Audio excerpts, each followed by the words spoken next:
இன்ஃபோநெட்டின் சமூக பார்வை.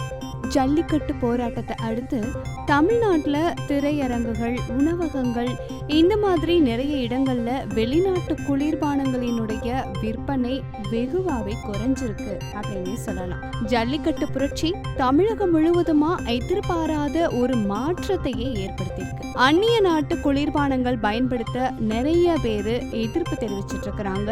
மார்ச் 1ஆம் தேதியில இருந்து வணிகர்களும் வெளிநாட்டு பானங்களை விற்க மாட்டோம் அப்படின்னு பகிரங்கமா அறிவிச்சிருக்கிறாங்க. இதனுடைய ஒரு பகுதியா கடலூர்ல இருக்கக்கூடிய சினிமா திரையரங்குகள்ல பெப்சி, கோக் விற்பனை நிறுத்தப்பட்டிருக்கு. இதே மாதிரி கடலூர்ல இருக்கக்கூடிய உணவக உரிமையாளர்களும் பள்ளி கேண்டீன் உரிமையாளர்களும் வெளிநாட்டு குளிர்பானங்களை விற்க போறது இல்ல அப்படின்னு முடிவு பண்ணியிருக்காங்க.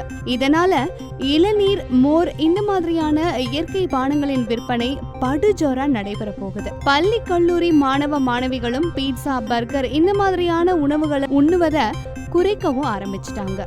அதுக்கு பதிலா கடலை மிட்டாய், பணியாரம், தேன் மிட்டாய் இந்த மாதிரியான நாட்டு பொருட்களை பயன்படுத்த தொடங்கி இருக்கிறது ரொம்பவே குறிப்பிடத்தகுந்த விஷயம். மாணவர்களினுடைய போராட்டம் வெற்றி அடைஞ்சிருக்கா இல்ல வெற்றியடையாம போயிடுச்சா அப்படிங்கறத பல பேரும் பலவிதமா விமர்சிச்சுக்கிட்டு இருக்கக்கூடிய இந்த சூழல்ல அந்நிய நாட்டு பொருட்களை இந்த போராட்டத்தின் மூலமா மக்கள்ல பல பேரு அந்நிய நாட்டு பொருட்களை பயன்படுத்த மாட்டோம் அப்படின்னு உறுதி எடுத்திருக்கிறது மிக மிக சந்தோஷப்படக்கூடிய விஷயமா இருக்கு. அது மட்டும் இல்ல, நாட்டு பொருட்களுக்கான உற்பத்தி அதிகரிக்க போகுது அப்படிங்கும் பொழுது நாட்டினுடைய வளம் அதிகரிக்க போகுதுங்கிறது தான் உண்மையா தெரியுது.